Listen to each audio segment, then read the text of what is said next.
आज का धम्म रत्न है सम्यक दृष्टि से सम्यक समाधि की ओर। भगवान बुद्ध ने जिस धम्म का उपदेश किए उसे धारण कर भिक्षु भिक्षुणी और न जाने कितने उपासक उपासिका बोधि सुख शांति को प्राप्त कर गए। अपने इसी जीवन में वे जितना सत्य का दर्शन किए उतना ही उन्हें सुख शांति और आनंद मिला। कुछ लोग जो अपने संपूर्ण दुखों का नाश करना चाहते थे वे संघ में आकर भिक्षु भिक्षुणी बन गए और सारा का सारा ध्यान कुशल और अकुशल कर्मों का चयन तथा कुशल कर्मों का ग्रहण और अकुशल कर्मों के त्याग में लगाकर अंत में वे पूर्ण सत्य का दर्शन और साक्षात्कार कर बोधि को प्राप्त ही कर गए। अपने जीवन के सारे भव बंधनों को वे तोड़ डाले।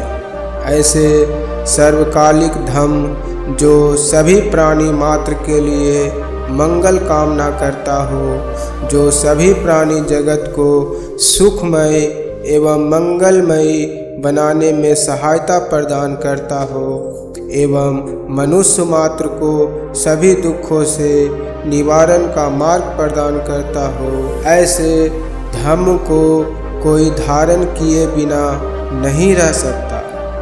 बस इस धम्म को जानने और समझने की आवश्यकता है। भगवान बुद्ध के धम्म को 3 खंड या वर्गों में रखा गया है। ये वर्ग है सील, समाधि और प्रज्ञा। धम्म का इस प्रकार से विभाजन ये 3 क्रियाओं के अंतर्गत ही रखा गया है ताकि इन 3 क्षेत्रों का आचरण संबंधी ज्ञान के सिद्धांत का पठन पाठन में सुविधा प्राप्त हो। सील अर्थात सदाचारी का मार्ग के अंतर्गत 8 अष्टांगिक मार्ग के 3 अंगों को रखा गया है। पहला अंग है सम्यक वचन, दूसरा अंग है सम्यक कर्म और तीसरा अंग है सम्यक आजीविका। दूसरा वर्ग समाधि के अंतर्गत भी 8 अष्टांगिक मार्ग अर्थात मध्यम मार्ग के 3 अंग आते हैं। पहला अंग है सम्यक व्यायाम, दूसरा अंग है सम्यक स्मृति, तीसरा अंग है सम्यक समाधि। इसके बाद और अंतिम का वर्ग है प्रज्ञा। प्रज्ञा के अंतर्गत 8 अष्टांगिक मार्ग के 2 अंग आते हैं। पहला सम्यक दृष्टि और दूसरा सम्यक संकल्प। जब कोई मानव धम्म का आचरण करने लगता है तो प्रारंभ में वे सील अर्थात सदाचार का आचरण से ग्रहण कर समाधि और प्रज्ञा में पुष्ट होते होते बोधि को प्राप्त कर निर्वाण का साक्षात्कार कर जाता है। हम लोग यहाँ पर यही प्रगति के सूक्ष्म रूप के एक सरल एवं सुगम बातों के द्वारा समझने का प्रयास करेंगे। धम्म के प्रारंभिक अवस्था से अंतिम अवस्था को प्राप्त करने के कुछ व्यवहारिक घटना को यहाँ इस प्रकार बताया जा रहा है। दूसरे शब्दों में मध्यम मार्ग अर्थात 8 अष्टांगिक मार्ग के प्रथम सम्यक दृष्टि से सम्यक समाधि की ओर कैसे कोई मानव बढ़ता है, इस क्रिया को बताने का प्रयास यहाँ पर अति सरल एवं सुगम ढंग से किया जा रहा है। जब कोई मानव जो धम्म को धारण किया, धम्म की पहली अवस्था को बुद्धि और विवेक को जगाकर धारण किया तो वे सील के सिद्धांत को ग्रहण किया ऐसा समझा जाता है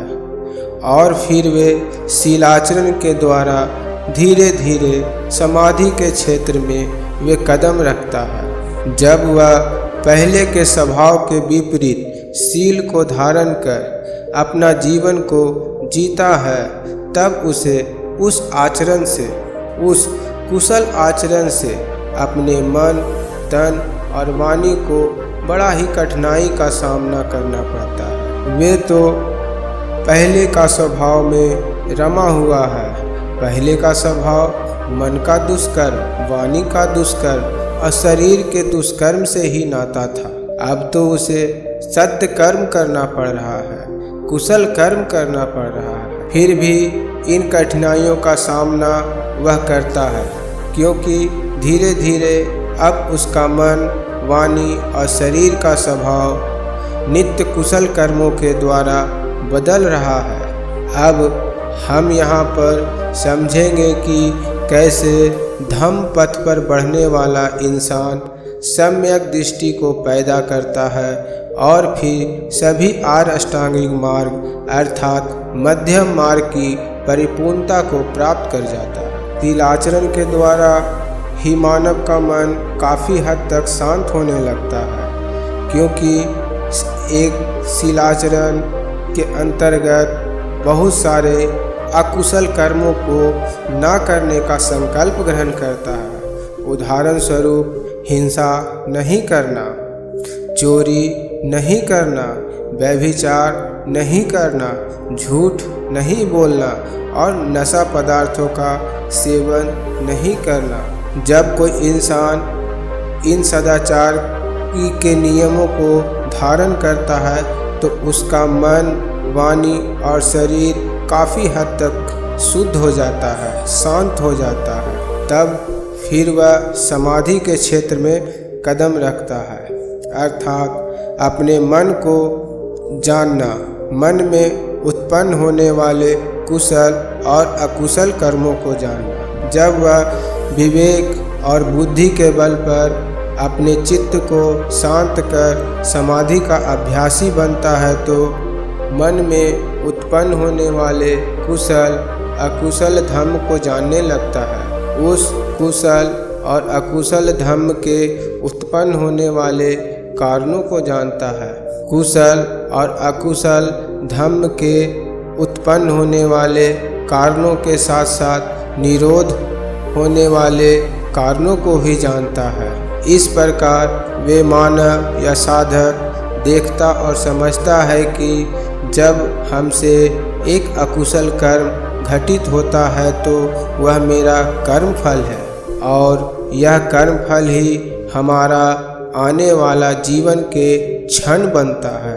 हम अगर अकुशल कर्म को करते हैं तो आने वाला क्षण अशांत, बेचैन और दुख से भरा रहेगा और वे कर्मफल अगले कर्मफल की तैयारी की बीज भी अपने अंदर छिपाए रखती है। इसे इस प्रकार समझेंगे कि एक किया गया अकुशल कर्म आपका कर्मफल है और जब कर्मफल अकुशल है तो उस फल में छिपा बीज भी अकुशल पेड़ पौधा तैयार करेगा।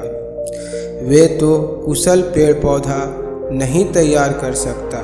एक फल के अंदर कम से कम एक से ज़्यादा बीज रहता है, फिर भी हम एक ही मानकर चले तो वह अकुशल कर्म बीज के द्वारा हमारे ही अंदर उपजाऊ भूमि पा जाने पर एक बड़ा पेड़ तैयार हो जाता है और फिर उसमें भी अनगिनत फल लगता है।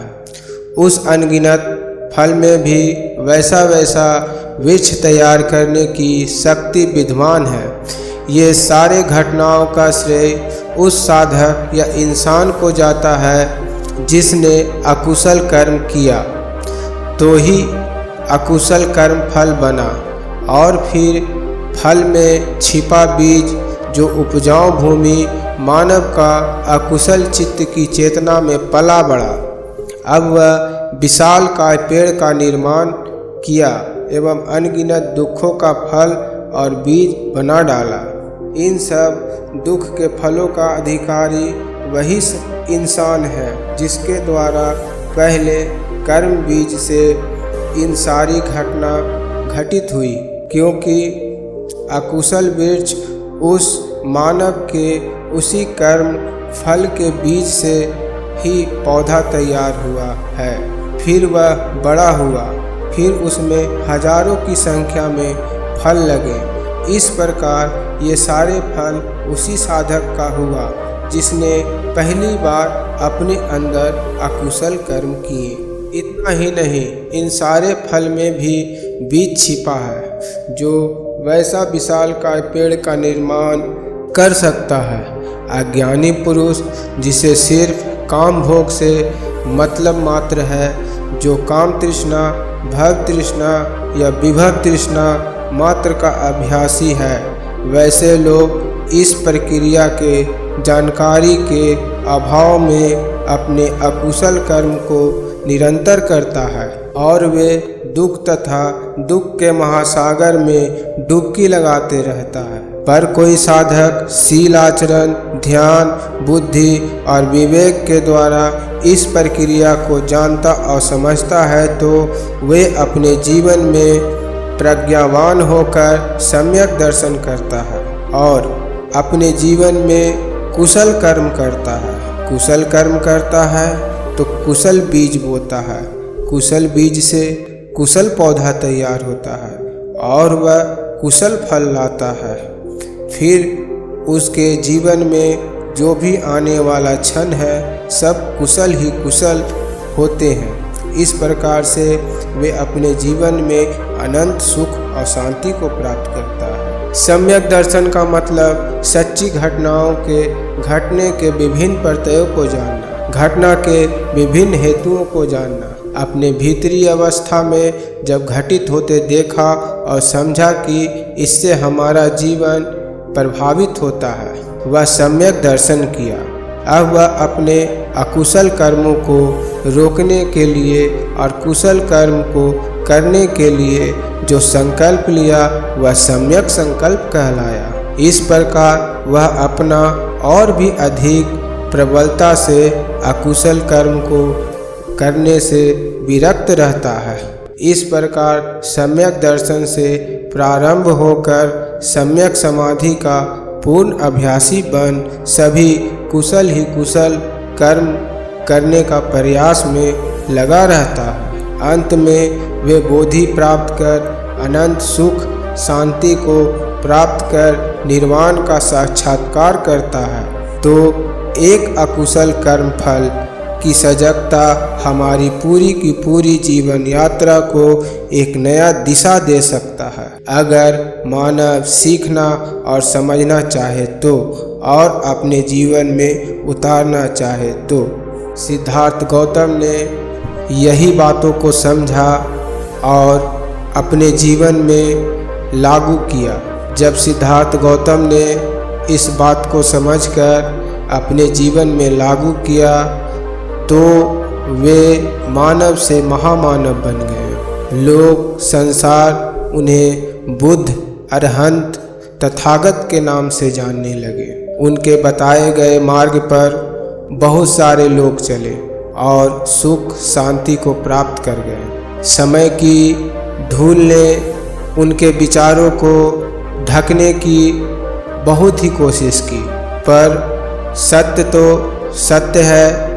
कितना भी अंधेरा हो एक न एक दिन सवेरा होता ही है। भगवान बुद्ध के द्वारा बताए गए चित्त शुद्धि के इस प्रक्रिया को जानकर अपने जीवन में लागू कर आप अपना मंगल ही मंगल कर सकते हैं और दूसरे लोगों को यही बातों को बताकर उन्हें कुशल चित्त के अभ्यासी बनाकर उनका भी मंगल ही मंगल कर सकते हैं। इस प्रकार से हमारी बातों को सुना, समझा, इसके लिए मैं आभारी हूँ। साधु साधु साधु।